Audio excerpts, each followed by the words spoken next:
Good evening. Welcome to the May 2018 live edition of the Industry Angel.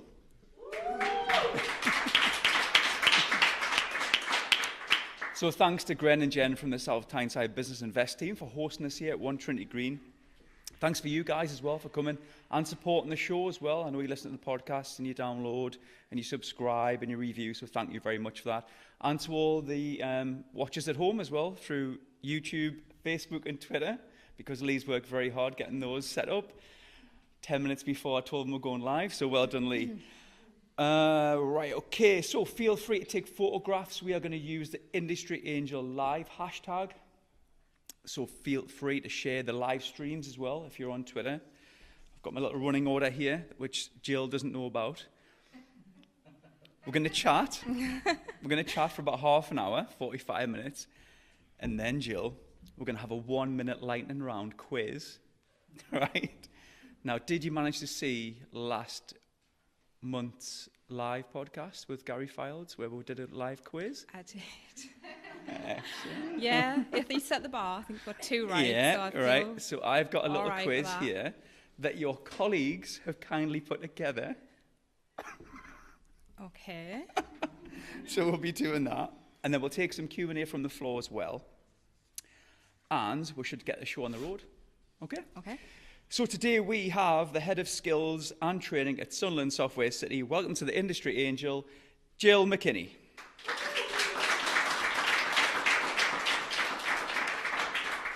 So Jill, thank you. 5 months in the making. This is a rescheduled talk. The beast from the east got us last time. I've got sandals on today instead of wellies, so better anyway. So thanks for that. So should we start with Software City? What's its role in the region? Why is it there? What does it do? Is that okay? Absolutely. I will start by saying that my chair's really close to the edge. So if anybody does capture me fall off and you send it into You've Been Framed, it's halfies, just so you get that. And it might be worth saying that Jill was a bit like when she's in bed with her hubby, pulling the duvet from left to right. She said, I had more stage than she did. God put you in your place. Okay, so Sunderland Software City was established 10 years ago, so it's our 10th anniversary this year. Wow. I almost said 10th wedding anniversary this year. 10th anniversary this year, so it's quite exciting and we've got a lot of things planned. Sunderland Software City's remit really is to support the digital sector within the North East to grow and thrive. We traditionally work with SME digital businesses, anywhere from idea right the way through to fruition, and we've worked with some brilliant businesses that have come along to us for some support in the very early days, and they've gone on to be massively successful, and we're really proud that we've been able to support and really excited to be part of that journey.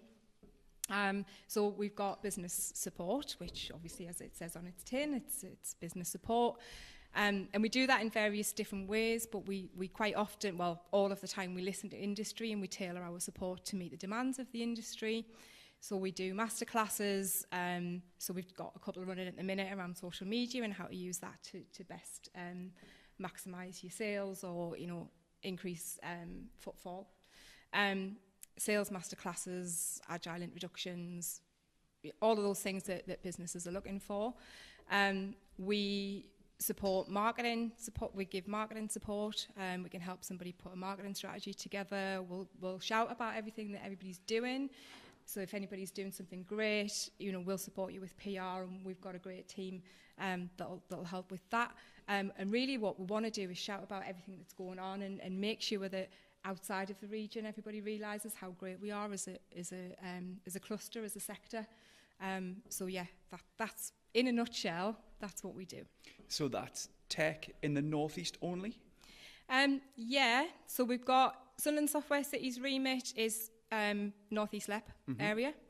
But we also have the Digital Catapult, which is northeastern Tees Valley. So that encompasses, obviously, as again, northeastern Tees Valley. And that is around innovation and supporting innovation. So we work with generally larger corporate organisations, manufacturers, the likes of Nissan, for example, but also we've worked with financial organisations like Barclays, Northumbria Water, All of the above. What we do with the Digital Catapult is find out what the business challenges are within the large corporates, and then bring in the SME community to solve those challenges, so that it becomes a more circular economy and everybody gets a chance to be involved in all of the great expansions that's going on in the North East and Tees Valley. Excellent. So, where do you fit in, Jill? Head of skills, training Good as well? Good question. Yeah? Yeah, it depends on which hat I'm wearing, but tonight it's skills. So as head of skills, really what my remit is to understand what's going on in the sector, and then feed that into education, and then keep that cycle continuously moving.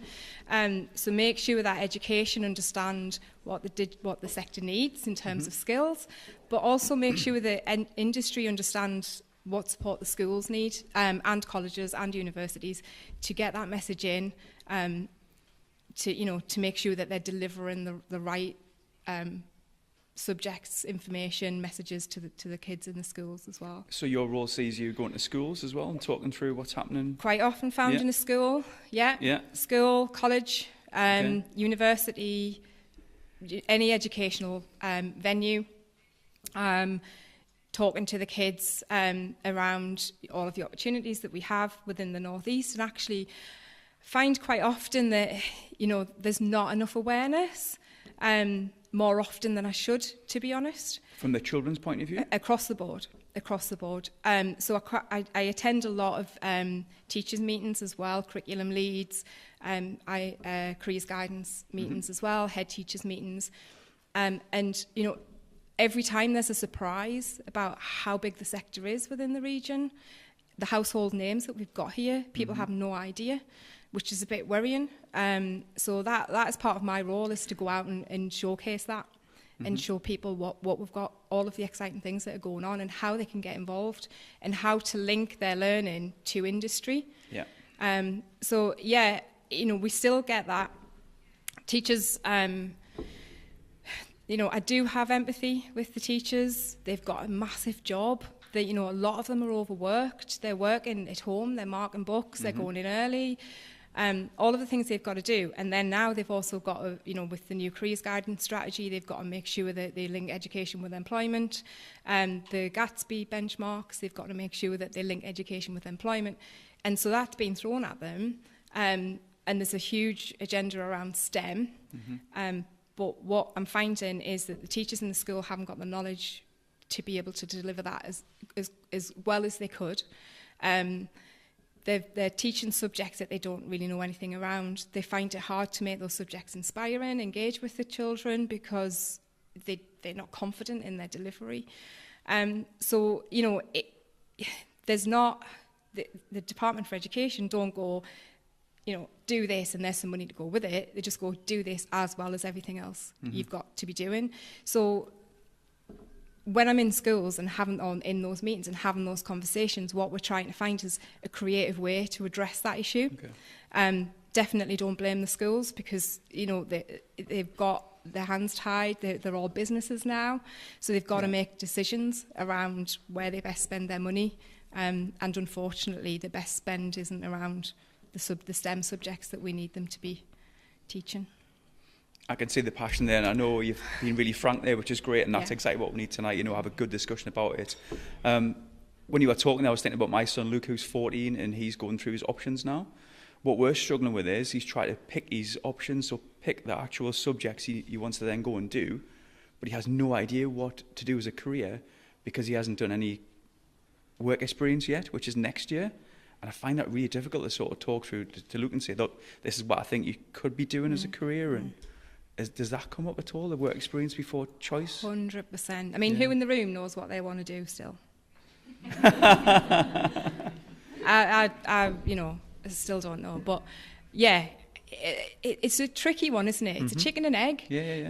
I've got to make some decisions. My son's in the same situation. He's choosing his, and I'm trying to guide him. And he has no clue what he wants to do when he leaves school. And I think the only thing we can do in that situation is talk to them about the link between industry and education. And I mean, I'll put my hands up. My son is not interested in tech at all, and he openly says that, and that's absolutely fine. If he doesn't want to get involved, then that's fine. But interestingly, he has chosen media. Okay. He's really good at maths. No idea where he gets that from. Definitely not me. And he's very creative. So we sat and had a chat about it, and I said, you do realise that these are all the things that we need in the sector. And his perception is that to work in the sector, you've got to be a geek.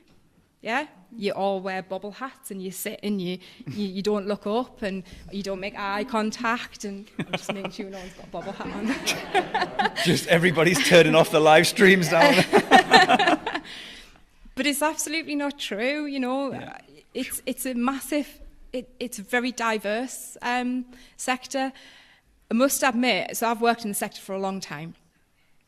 And when I first went to do a training session within a tech business, I was full of dread. I thought, what is this going to be like? I'm not going to get any response. There'll be no eye contact. Nobody will engage. I couldn't have been more wrong. Everybody was... From the children? From children and adults. Excellent. You know, they were really engaged and they wanted to learn. They had a thirst for knowledge. It was something that they didn't already know, or it was something that was going to enhance their skills. So, you know, the geek thing is a myth. It's a huge myth. Obviously, there's geeks, but the majority... Just dig that hole. Yeah, there are some. But the majority of, normal people... This hole's getting bigger, isn't it? I know, it is. But... This is, so his perception, and no doubt your son's perception will be, because you watch the telly programmes, don't you, as a South Park, or, you know, the Big Bang Theory and all the rest of it, where everybody's kind of, all the coders are sitting like this. It's not true. It's a really fun, creative, exciting environment to work in, and actually it's the fourth industrial revolution. We've got to embrace it. We've got to run with it. It's like, you know, it's like manufacturing was however many years ago. It's exciting. People can be part of a journey that's only just beginning. The technology is moving. It's such a fast pace. Who knows where we're going to be in 10, 20 years' time? And our kids are in a really fortunate position now that they can be part of that journey. They can, you know, they don't have to be a techie, they don't have to be geeky, but they could be involved in some way, particularly if they're creative and good at maths. So what can we do about this? Because, you know, our children are fortunate that both parents have worked in tech, they get it. What about children whose parents aren't aware of tech? What can we do here in this room to educate the parents and the children on opportunities? Absolutely. I think one of the key issues that we've got to address is the influencers. Okay. And that's parents and carers, teachers, anybody who has responsibility for children. We've got to find creative ways in which we engage with them. So I still get that from kids saying, my dad said that's not a proper job. I can't go into gaming because there isn't any jobs.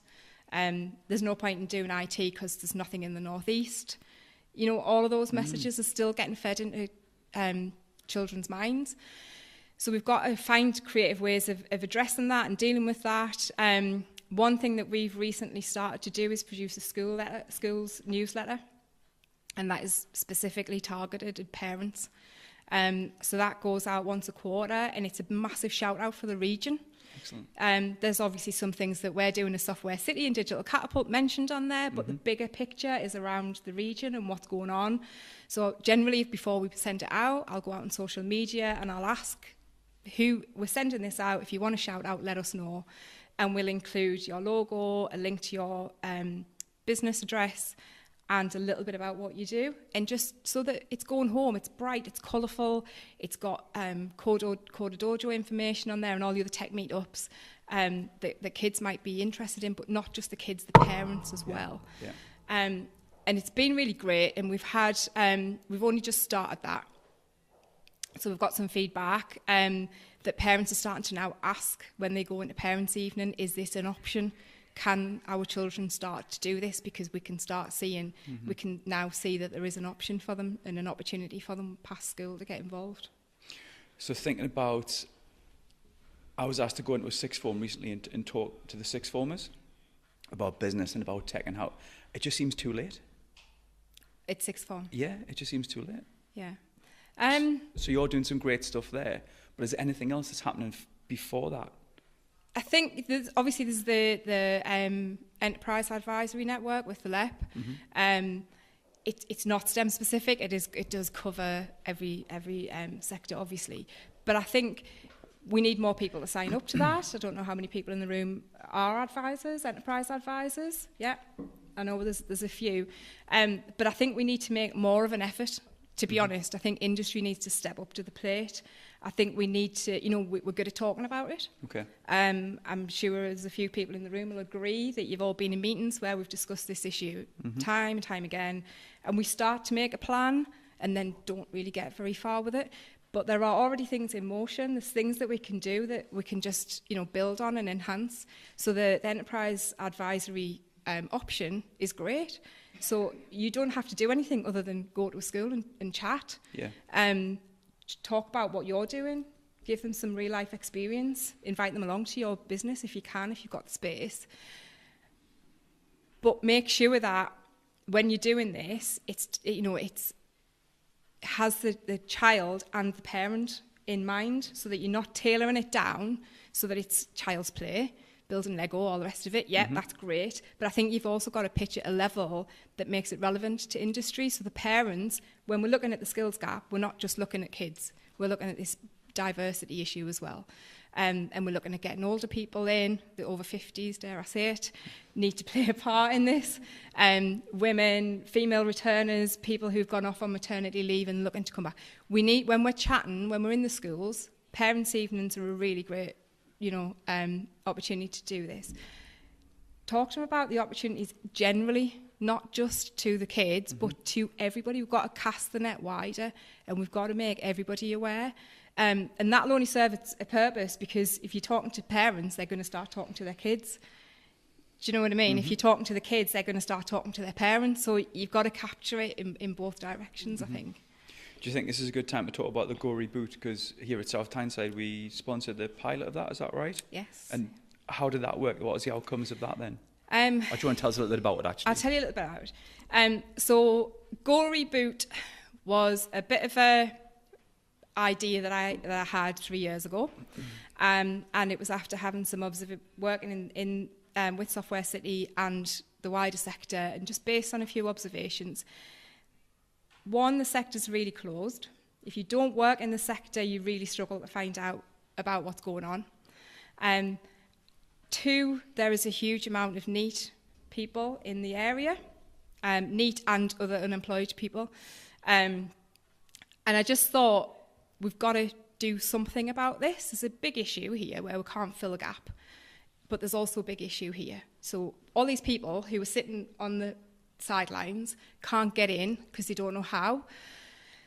They either don't know it's an option, or they do know it's an option, but they can't get access. So what can we do about it? And it's not rocket science. We basically run a 6-day programme, it's a boot camp, where we bring people in, NEET. Do you want to tell us what NEET is? Sorry, people who are not in education, employment or training. Well done. Thanks. And we take referrals from anywhere who works with anybody who's not, who kind of is in that NEET category. And basically all we do is showcase what's going on and how they can get involved. And the idea behind it is, one, to raise awareness, but two, to find the hidden gems. And through delivering the Gory Boot programme, for now this is its 3rd year. Excellent. We have worked with, don't ask us to back this up later on, but we've worked with around 450 people. Wow. And we've probably, of that, moved 120 of them on to something. So that might not sound like a lot of people, but it's not a silver bullet. We never promise anything to anybody when they come along, other than come and find out about an exciting sector. I never tell anybody I'm going to find you work, ever. Never promise that they're going to find their right opportunity. If they want to stay, that is entirely up to them. If they want to leave, that's entirely up to them. Never had anybody walk away, and we keep in touch with everybody who's attended the programme. We send them regular newsletters, updates. We send them news flashes of new opportunities that are coming along. It's just been really successful, and we're just trying to build on it now. Excellent stuff. There was something you mentioned there about being very insular. I know one of the blogs you wrote, you said experience is key, therefore more needs to be done from an industry point of view to open up the sector, which at the moment is very insular and close to the outside world. What did you mean by that? Just what I was saying before, unless you're in the sector, you don't hear about all the great things that's going on. Okay. Things like this, if you're not on social media and you don't follow the right people, how would you find out about this? You wouldn't, because all of the adverts, all of the promotions done around on social media. It's the same for the majority of the meetups that go on, the tech-specific events that go on, a lot of the training programs, a lot of the kids' coding clubs. It's all promoted on social media. Now, if you're not in that loop, how do you get access to that information? You don't, do you? You don't know what's going on. So that's what I mean by that. Okay. We've got to cast that net wider. We've got to look at who's on the outskirts. We've got people so the hidden gems, people who you wouldn't ordinarily think would be interested, but actually they're sat in their bed coding in their bedrooms, hacking into God knows what, and I'd ask them not to tell us that when they come in, but they sometimes volunteer the information.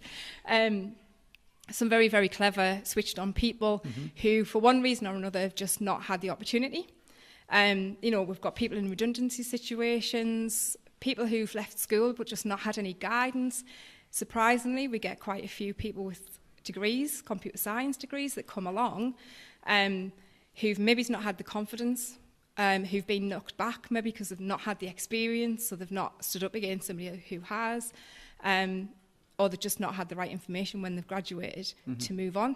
And then they get in a cycle, so they go and work at Sainsbury's, not that there's anything wrong with that, but they get used to getting some money in, and then that never happens. So the Gory Boot programme is a way to get them in, to start showcasing. But I think we need to do that on a bigger scale.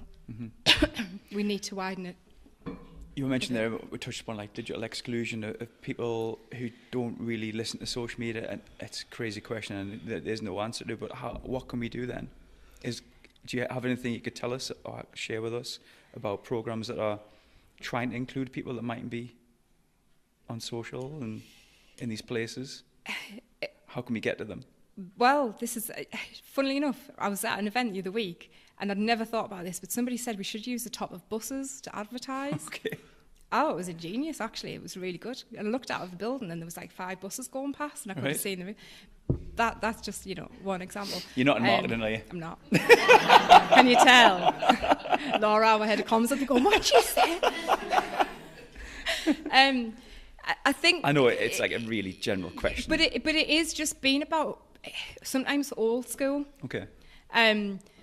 Carl Buckley, who's in the audience, and I'm pretty sure he wouldn't mind me giving this example, but I met with Carl probably about 3 years ago. He's just giving everybody away. And we went to his office, me and a colleague, and he was talking about promoting and how to get the message out. And what he decided to do was go old school, and he was sending everybody a handwritten letter with a Kit Kat. I never got one. I did, and a mug. Sorry. Yeah. Still got it. I just thought it was brilliant. It was a really good example of just how to tailor it back a bit. Digital tech is amazing and it's really exciting. Social media is a brilliant way of getting messages out and engaging with people. But not everybody's on social media, or if they are, they're not following you. Okay. Or they're not following... Should be. Should be. They should be following you. Definitely. But they don't know who to follow. Don't fall off your chair. No, that would be really unfortunate if you did that. But there might not... I mean, if you're not in the sector, who would know about Software City? Sunderland Software City. People don't. I spend, the majority of my social time explaining what I do, explaining what Sunderland Software City is, explaining what Digital Uni is, explaining what, all these things that I just talk about as a given. My friends have no idea what that is. That's not a good thing to say because they should. But, I mean, I've told my mum 1 million times what I do and she still doesn't get it. So, but, Is she watching? She wouldn't know how to switch it on, I don't think. I'll play it back later. Right, it's fine. But yeah, so, you know, when we're talking about engaging with people, we've got to forget about all these, you know, the kids that are on social media and people who are in the sector who would know that it's a tool to get a message out and think creatively about it. Hence the newsletter. It's old school, but it's a paper copy. Some schools put it on their newsletters, on their online newsletters, and put it in their blogs. But most of them send it out as a paper copy as well. So we just need to tailor it back and go a bit old school, I think. Just want to touch on something you mentioned about the skills gap. So we've got a skills gap in the region in this particular area, STEM. Are we looking outside of the region because of this gap then? Yeah. So, you know, there's a few different things going on in terms of talent attraction. We spend, so although I said earlier on that Sunderland Software City is North East Leb area and Digital Catapult is North East and Tees Valley, we do work outside of the region as well. And one of the big remits outside of the region is to talent attract. So we work closely with Chamber of Commerce, we work closely with Invest North East and help them with their messaging, so that when they're out and about and they're speaking with Manchester, Leeds, Bradford, Sheffield, wherever, that they're passing on the message about the opportunity and you know, the fact that we've got a really good sector here and that you don't just move to the North East for a job, you move here for a career. So you might hear, you know, you might see advertised, I don't know, for want of better examples, and there are other well-known businesses, but we'll use Sage as an example. Sage is a very familiar household brand for most people. They would see that. They might see a job advert for Sage because they're looking for, you know, particular fintech or whatever. And that's great. But they might be talking to their families about upheaval from Manchester, for example, to move them here for a job at Sage, which is great, and you know, I'm sure that would be a really good option for them. But they get here, after convincing everybody to move, they can get here, work at Sage for a couple of months, realise they don't like it, or something else might happen. Where do they go next? And I think that's part of the bigger conversation, that actually there's another 800 plus businesses that you could go and work for, all of them established, all of them very exciting, all of them, you know, got some really good products.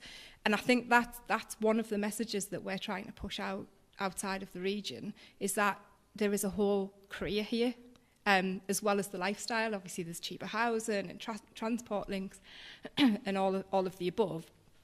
But I think it is about that. There is loads of opportunities here. You know, we've got an event on the 24th. This is a shameless plug. Here you go. We've got an event on the 24th of May called Tech Talent. This is our third year, and every year it's got bigger. You know, come along to that. Come and find out what's going on. We've got 50 plus exhibitors. It's at the Crown Plaza in Newcastle, 2 till 7. But it's a really good way to come and find out what's going on. You know, we've got some of the big businesses there, some of the, you know, the household brands, but we've also got quite a lot of the smaller organisations that are coming along as well, who need the staff as much as the bigger players. You know, arguably it's more important for them at the minute in terms of growth to get those skills through, but it's a really great way, you know, and we invite people from, you know, China, anywhere, to come along and see what we've got in the region. So Tech Talent's a really good opportunity for people to come along and everybody's together in one space. So what I asked you there was, do we attract people to the region to get involved?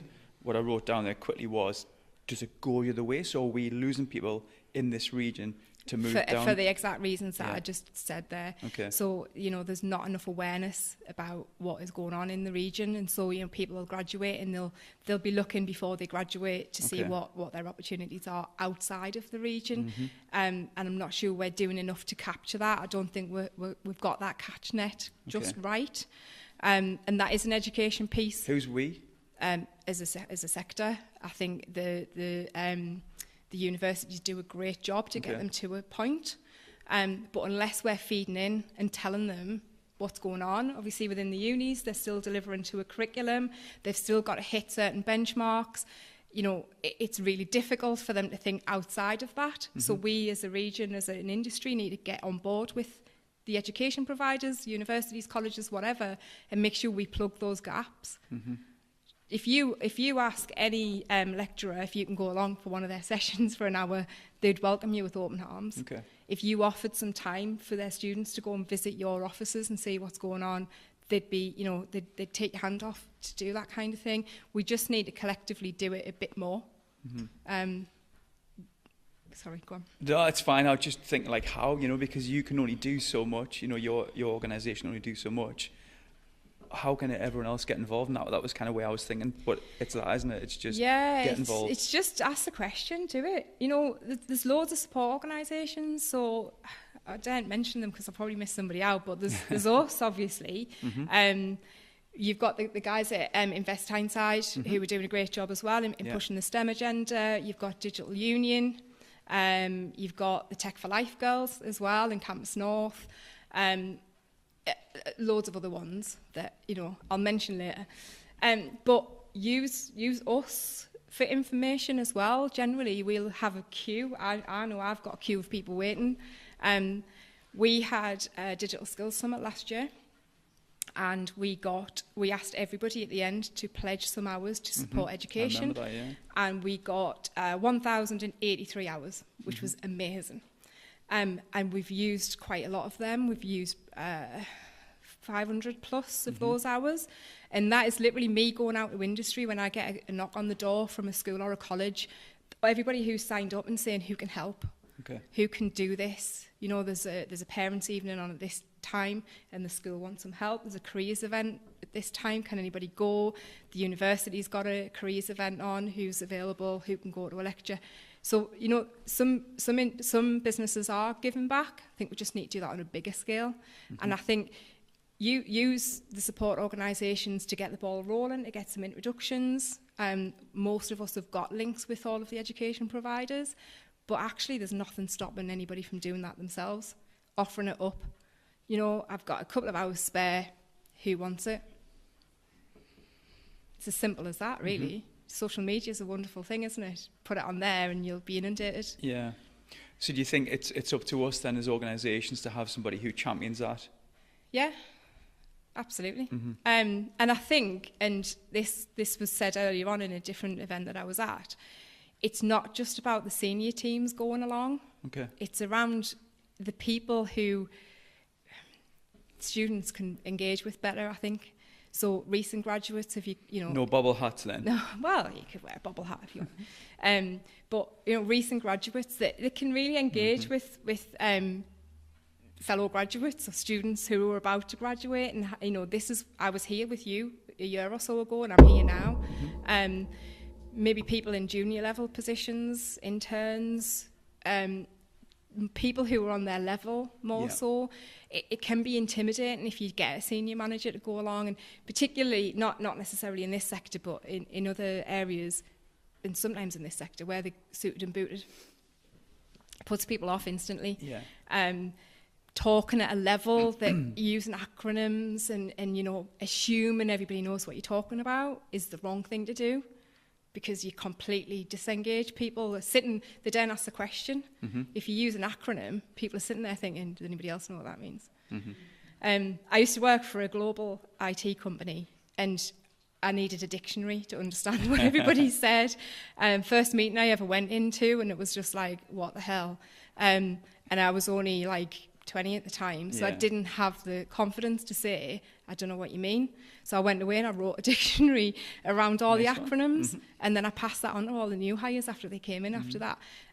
But you know, we got to stop making assumptions that everybody knows what we're talking about and break it down and make sure that people can engage with it and understand it.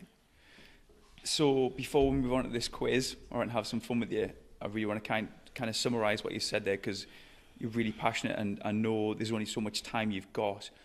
What other initiatives are coming around? What is it that you want to do going forward? Is there anything that's really burning that you want to get involved with? Or are you day-to-day in this position you're in now? Yeah, I mean, there's loads of things. So there's Digital Union's manifesto was launched a couple of weeks ago, and big talk around collaborative approach.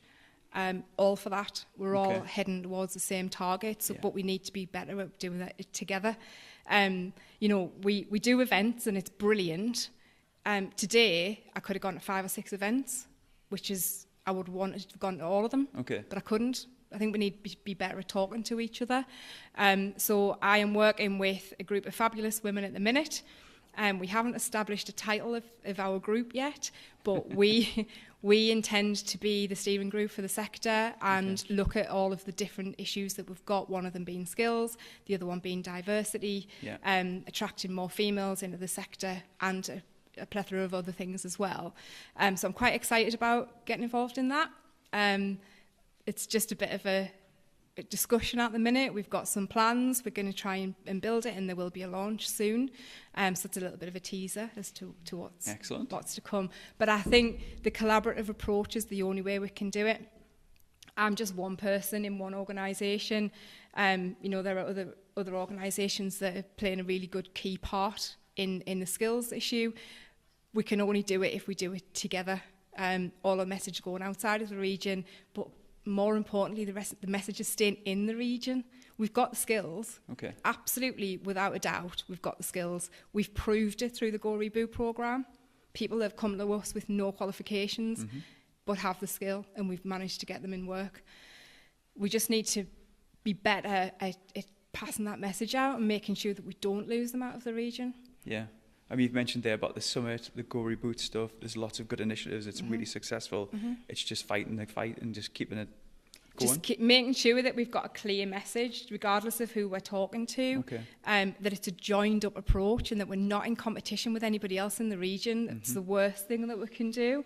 I couldn't care less if Catherine went out and attracted, 500 people to an event, so long as it's around, all of the things that we're doing in the region, and I did an event, I only got 10 people. It makes no difference, so long as it's not about who can do it better. It's not around ego or celebrityism. It's around, can we get a job done? Can we stop sitting in a room and talking about it? Can we just do something about it? Excellent. That's a great message to leave us on then. Good stuff. I'm nervous for this. I would be. I know my colleagues too well. I have the answers in front of us. Jenny Banks is watching. Yes. Jenny, who's been really... Thanks, Jenny. Paul, my friend. So Paul's... Can I say you've got the horn? Paul has the horn. 60 seconds. Paul will re-horn after 60 seconds and we're off. Are you ready? No, I'm nervous. Okay, then. Can I fall off my chair? No? Ready when you are, Paul? What was written on your birthday card from your colleagues this year? I can't remember. May a flock of seagulls shit on your parade. Yep. When were you referred to as the help? That was in Barcelona last year. Have you ever been on the radio? Lots of times. How good are you at cartwheels? Awesome. Who's the worst cook in the office? Oh, crikey. Probably Naomi, I would think. Do you happen to have a favourite supermarket? Yes, I am the Aldi super fan. Do you like the smell of Indian food? I like the taste of Indian food as well. Out of your team, who would be most likely to show up to work drunk? Billy Webber. How does your husband look after your mother? Trims our hedges. If someone spent one day with you and your team, how would they describe it? Describe the day? Mental. Do you know what it is? Got to keep going. If you weren't doing what you're doing now, what would you be doing? On a yacht with champagne, I think. How did your last Christmas work party go, Jill? I can't remember. Okay. Out of your team, who would you want to be stuck on a desert island with and why? Pressure's on, they're watching. Well, I'm allowed to offend all of them because they left us out of a chat message. So, okay, person I'd be on a desert island with, and I can only choose one. Yeah? Can I choose two? Go on. Okay, 2 different reasons. Jenny Banks, because she's really funny and she'd just keep the whole camp entertained. And Billy, because he's very practical in a panic situation. Right. So Jenny's actually took us a step further. Out of your colleagues, snog, marry, kill. Oh, man. What's this got to do with skills? Snogging skills, marrying skills, killing skills. Right, okay, I'll snog Naomi. Oh. Which is probably a bit wrong, actually, because You've said it she now. calls us mum. But Okay, anyway. then. Marry. Are you gonna marry then? Oh, God. And what's the last one? I'm not Kill. telling you, marry. And kill. Kill's the last one. Just get it out there. It's burning. I don't really. Declare your love. I don't know. Who do you want to kill Who would then? I marry? Who would I kill? Depends on what day it is. There's too many of them. There's too. Should we let her off the hook with that one? That's too hard. We'll let you off the hook with that one. But at least you got the snog one out of the way. Right. She's too tall for us anyway. We're gonna never reach. I'm not going to ask you the last one. How likely are you to keep things professional in the office? Oh, 100%. Really? Every day. Anything above never, and she's lying. Right. Thank you very much.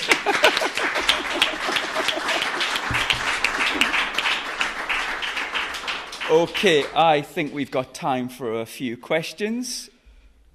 Anybody would like to ask Jill a question? Yes, David.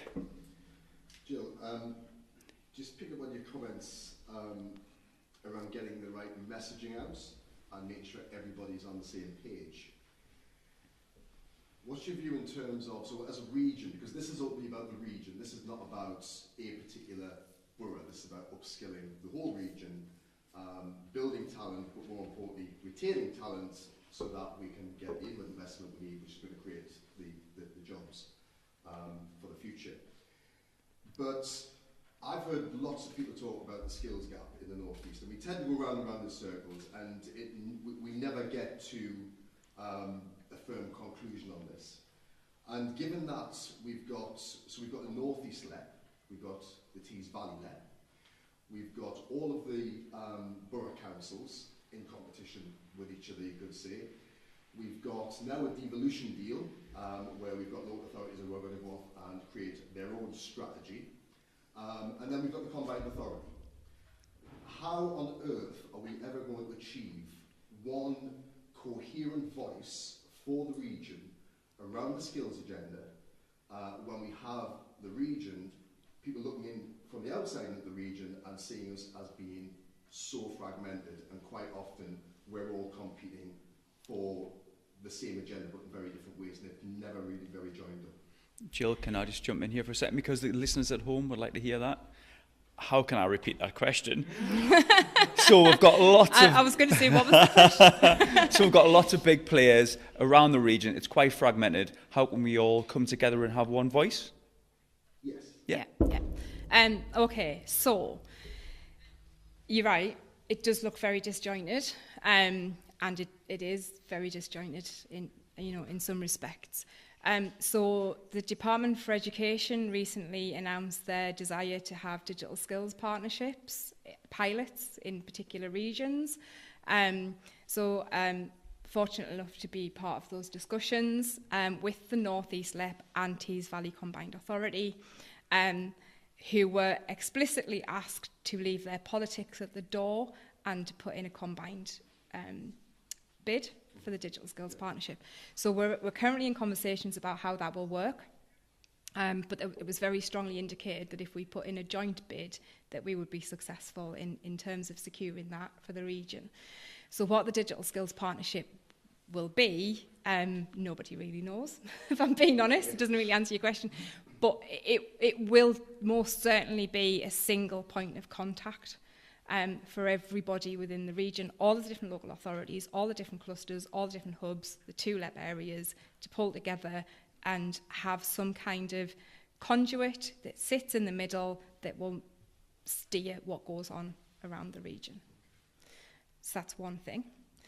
The other thing is Sunderland Software City, Dynamo, Digital Union, and all of the 7 local authorities have just put in a bid for digital skills.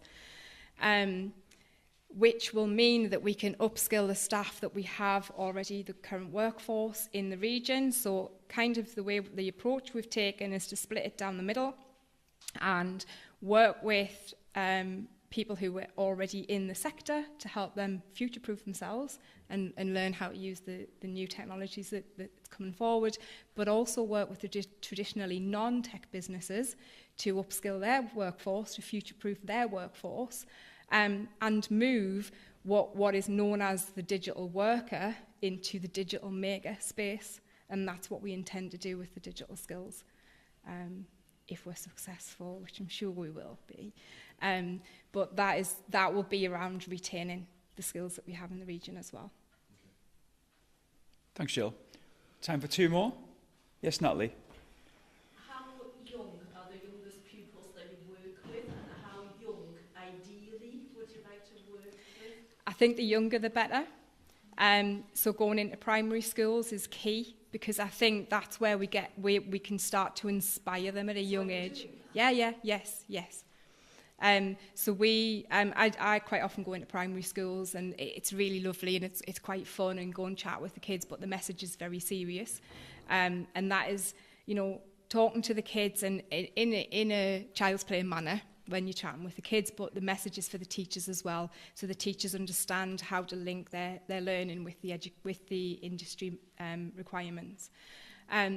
We've got a few different initiatives going on. So we have World of Work Week, where we engage with a lot of primary schools around the region. That's part of their curriculum, that they engage with employers, and that we quite often have them over at the software centre. And they just come and explore, and they get a chance to build and create, and they build robots, and they get a chance to play with all of the equipment that we've got at the centre, and all of the businesses that we have there, welcome them in to go and explore what they've got.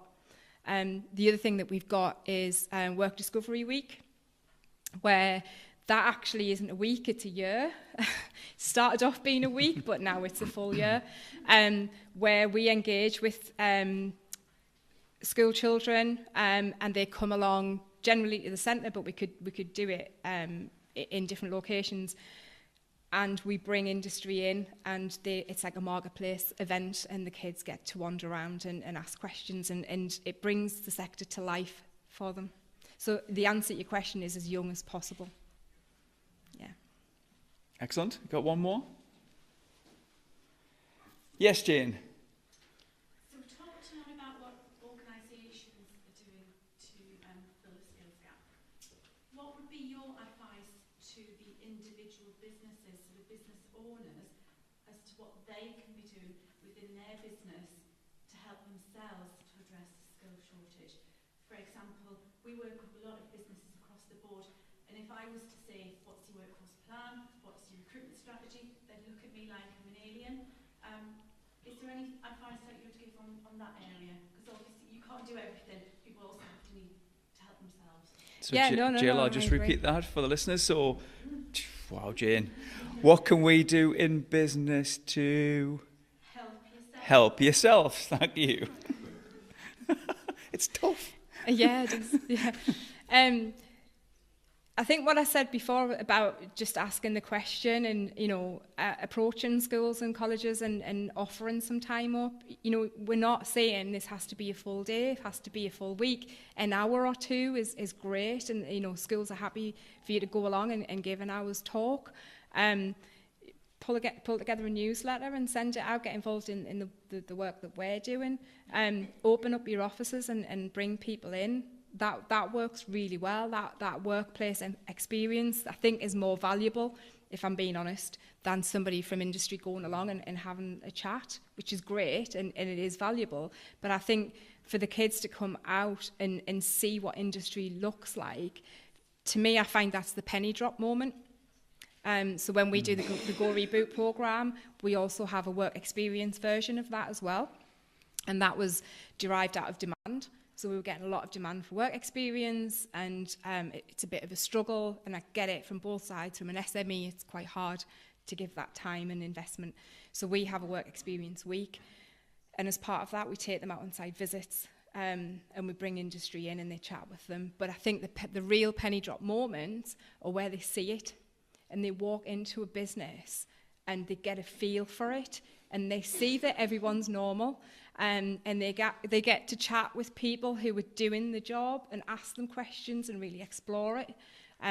But, you know, their eyes widen when they walk in, and they're like, wow, this is amazing. And you ask them, did you know it was going to be like this? Had no idea. I thought it was just going to be like an office or whatever.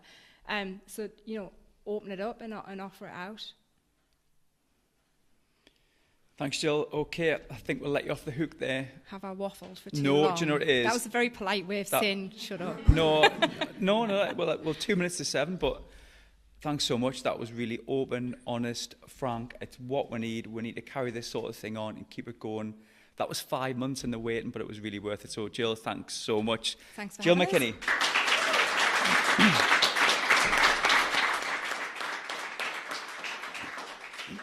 One last thank you to Jen and Gren from South Tyneside Business Invest team, and of course Lee, who again has played an absolute blinder under lots of pressure that I continually put him under. So thank you very much, Lee, and thanks to you guys for coming tonight. Really appreciate it.